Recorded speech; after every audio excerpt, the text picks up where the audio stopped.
سلام، وقتتون بخیر.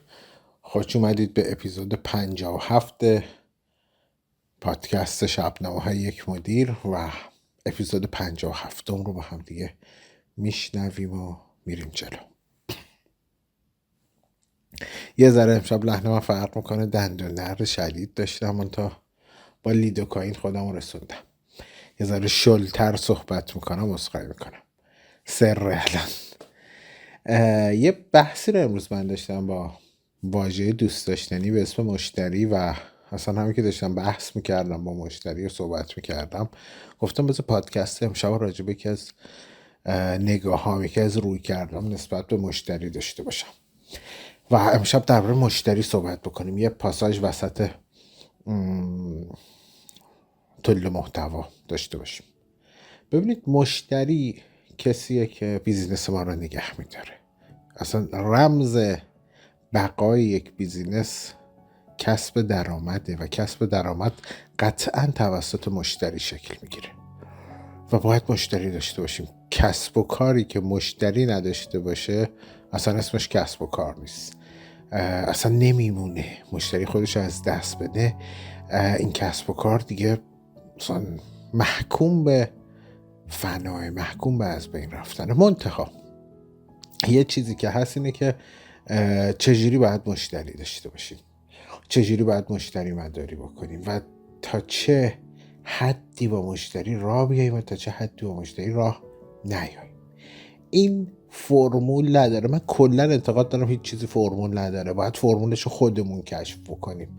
ولی خب یه سری چارچوبا رو داریم، اما به عقیده من، به نظر من واقعا فرمولی وجود نداره و فرمولی که کشف کرده زرنگتر از من و شما و بقیه بوده، رفته اون فرموله رو انقدر روش کار کرده و به چند نفر دیگه تحمیل کرده، دیگه شده فرمول، دیگه شده یک چهارچوبی ماتریس قاعده.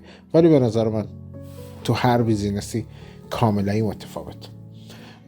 من عموما اینم اضافه بکنم، من عموما وقتی که میخوام برم توی یه جلسه ای، توی یک حالا فضای گپ و گفتی برای بیزینس، قرار برم مثلا مشتری ما پروموت بکنم، پرزنتش بکنم، یا اون قراره بیاد پیش من باز پرزنت بشه و با هم دیگه بشینیم صحبت کنیم راجع به همکاری، اولین استراتژی و اولین سیاست هم اینه که قرارداد نبندم. شاید خیلی احمقانه باشه، شاید خیلی بد باشه، یا مثلا میگید واسه چی، مگه مرض داری که میخوای بری قرارداد نبندی و جلسه هم میذاری؟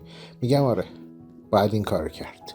چرا باید این کار کرد؟ به خاطر اینکه وقتی شما میری قرارداد ببندی، وقتی شما میری وارد اون بحث قرار داده بشی، هر جوری که میخوای و هر جوری که مشتریت میخواد به اون مشتری امتیاز میدی.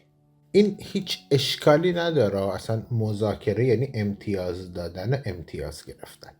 اما وقتی که سیاست ما بستن قرارداد باشه و هممون این کار رو کردیم، قرارداد خواستیم ببندیم نقدینگی اونو ببریم بالا، یا قرارداد خواستیم ببندیم که اون مشتری حتما با ما قرارداد ببنده، با رقیبمون قرارداد نبنده، یا از برند اورنسش استفاده بکنیم، یا از برند ولیوش استفاده بکنیم، بگیم ما با اینا هم داریم کار میکنیم. این کارا رو هممون انجام دادیم. اما وقتی که به یه جای خوب رسیدین، من اسم میکنم به اون جا خوب رسیدم، اولین استراتژیم تو قرارداد بستن، مثلا تو مذاکره کردن، تو مذاکره نه قرارداد بستن، تو مذاکره کردن اینه که آقا من قرارداد نمیبنده. خب حالا چیکار میخوای بکنی؟ خب نظرت چیه؟ چجوری با هم دیگه کار بکنیم؟ چجوری میخوای پرداخت بکنی؟ گپا رو میذارم، میگم اوکی فکراتونو بکنید، منم فکرامو میکنم، اوکی بودیم واسه هم دیگه پیش قراردادمون رو میفرستیم، یا من میفرستم یا شما پیش قرارداد رو بخونید بعد تبدیلش کنیم به قرارداد.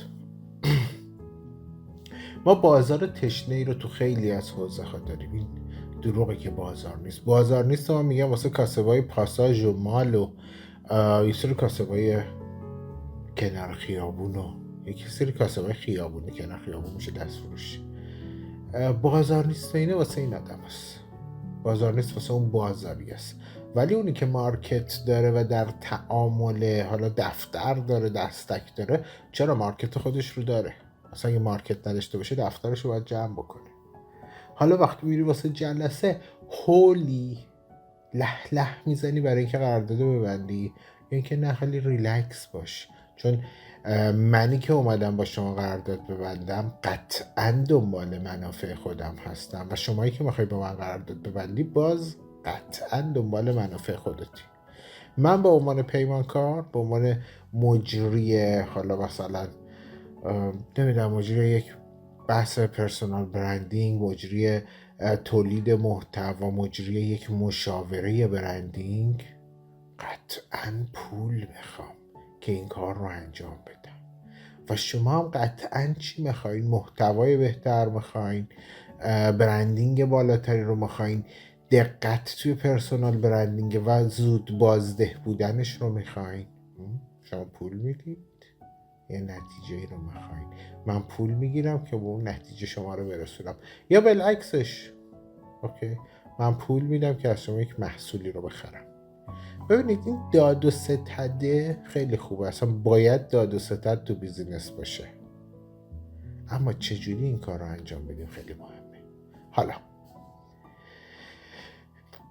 چه کسی رو میخوایم مشتری خودمون بکنیم و میخوایم پیمانکار یا مجری چه شخصی بشیم؟ یه دوره‌ای همه دوست داشتن با شهرداری و ارگانهای دولتی کار بکنن. الان من خودم وقتی میخوام یه کاری انجام بدم بهم میگن آقا بریم این قرارداد شهرداری، میگم اوه ولش کن، پول اضافی الان ندارم، چون میدونم با شهرداری کار بکنم عدد خوبی رو میتونم ببندم، ولی باید یه سال دیگه پولمو بگیرم. یعنی تو نیمه دوم سال که کار بکنی انشالله تابستون سال بعدی پولتو گرفتی. خب یه دوره خیلی علاقه داشتم، مثلا میدویدم دنبال قرارداد با شهرداری بستن.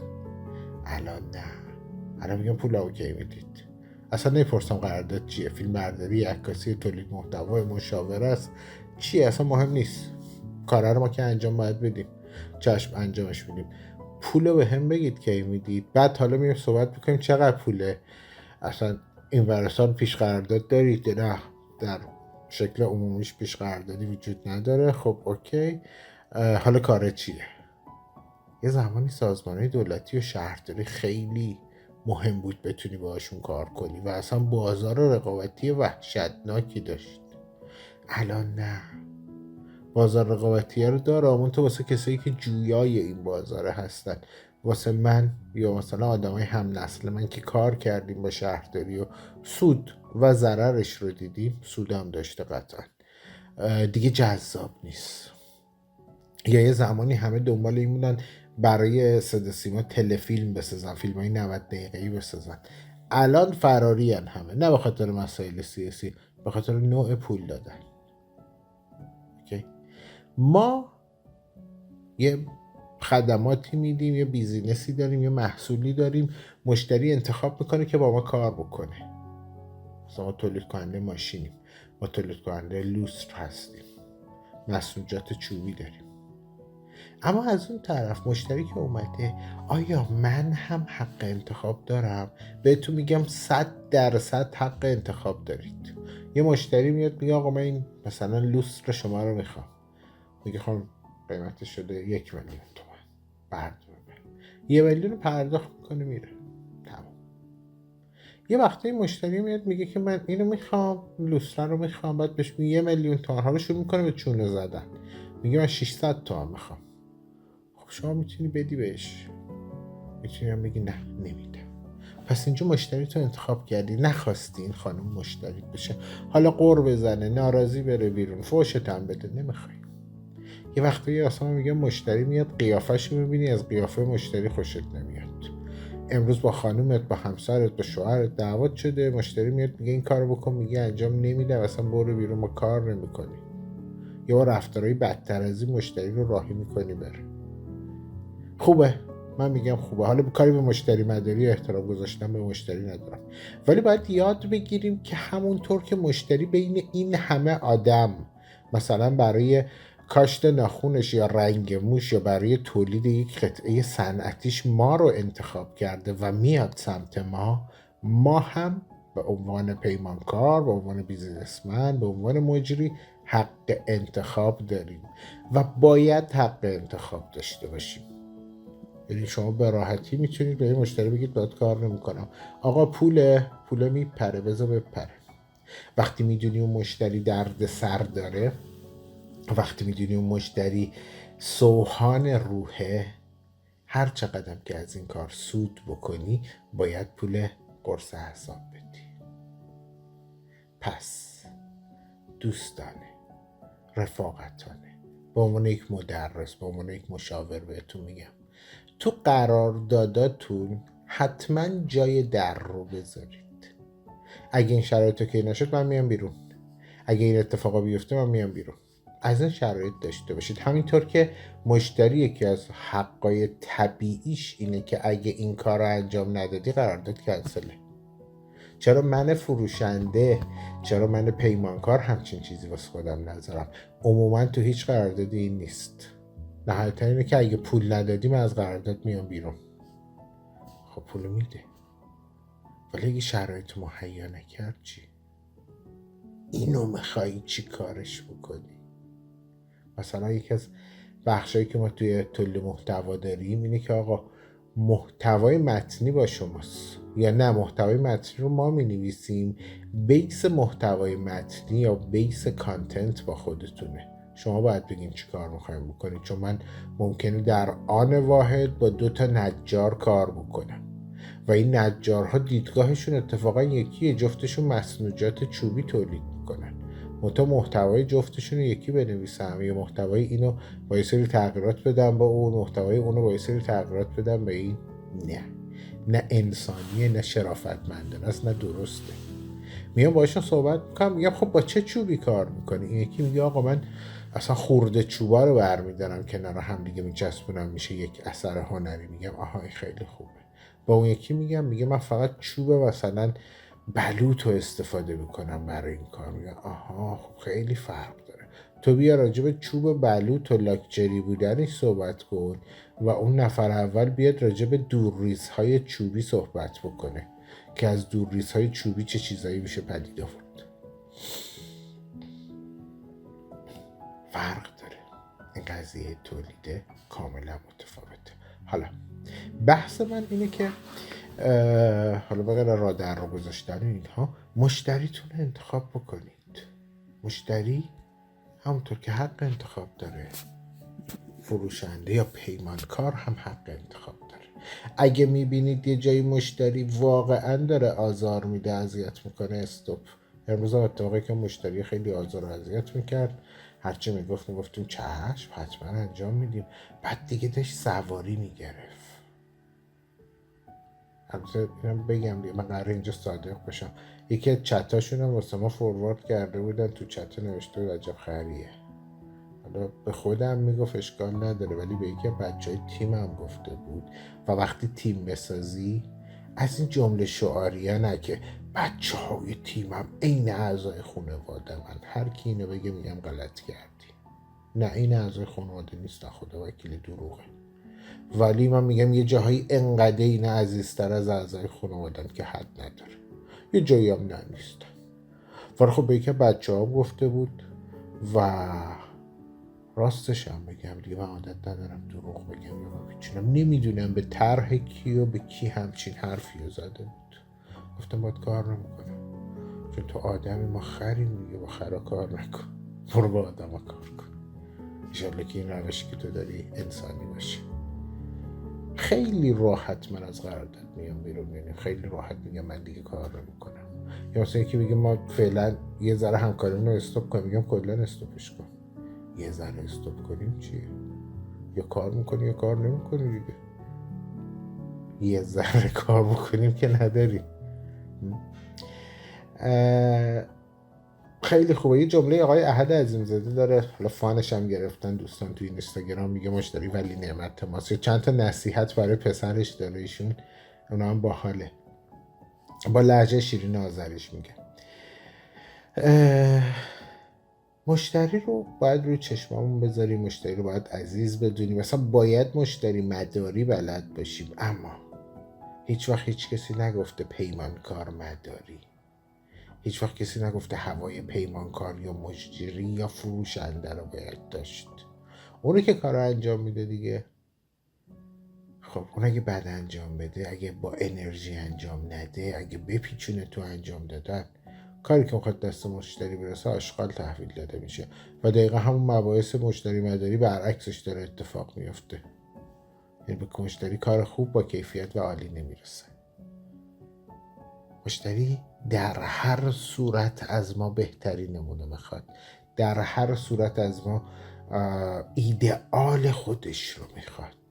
چون میگه من پول دادم، من وقت گذاشتم، شما رو انتخاب کردم که همچی کاری بکنید. حالا شما وقتی نتونی انجام بدی، همون خره است که گفته بود. خب حالا به این شدت، ولی که خب میتونه هر چیزی بگه. ما سعی میکنیم بهترین ورژن خودمون رو برای همه مشتری بذاریم. من نه، شما رو دارم میگم، ما منظورم ما بیزنسمن هاست. ما سعی میکنیم بهترین خودمون رو برای تیممون بذاریم، تیم ما یاد بگیره و بهترین خودش رو برای مشتری ها بذاره.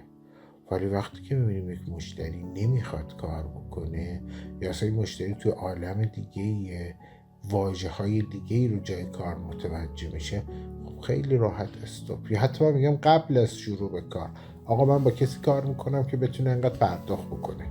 یه سری از مدرسین الان این کار رو میکنن. خب اینا دارن مشتری سلکت میکنن، عالیه. درست نیست به نظر من، ولی خب شیوه عالیه. یا الان مثلا لامبورگینی، بی ام دبلیو، فراری، اینا با اشل خودشون میفروشن. اینجاست که میگم چهارچوب رو ما میتونیم خلق بکنیم. خیلی از برنده دیگه، ایران خودرو، سایپا، اصلا ببینید چجوری میفروشن. الان نرخ بیشترین پیش فروش خودرو در جهان مال پراید سایپا دیگه. مصطفی معروفه، فکر کنم سال 94 95 یا 96 ماکسیموم، که مردم رفتن با چه صفی گرفتن و این رکورد، ببخشید، این رکورد برای شرکت فورد بود. سایپا با پراید کره این رکورد به دست آورده. الان یک دنیا سایپا. شرط بذارید برای کار کردنتون، همونطور که شرط میذاری صبح 6 صبح پاشی تا بوق سگ کار بکنی که کارت انجام بشه، برای مشتریت هم شرط بذار. و مشتری هم حق داره برای ما شرط بذاره. احترام دو طرفه رو میطلبه. خواستم یکی از بحثی که امروز واسه اتفاق افتاده بود رو باهاتون به اشتراک بذارم و شیر بکنم. امیدوارم که بحث به دردتون بخوره و توش نکاتی باشه که دوست داشته باشید. به خدای بزرگ میسپارمتون تا اپیزود بعدی پادکست شبنامه‌های یک مدیر.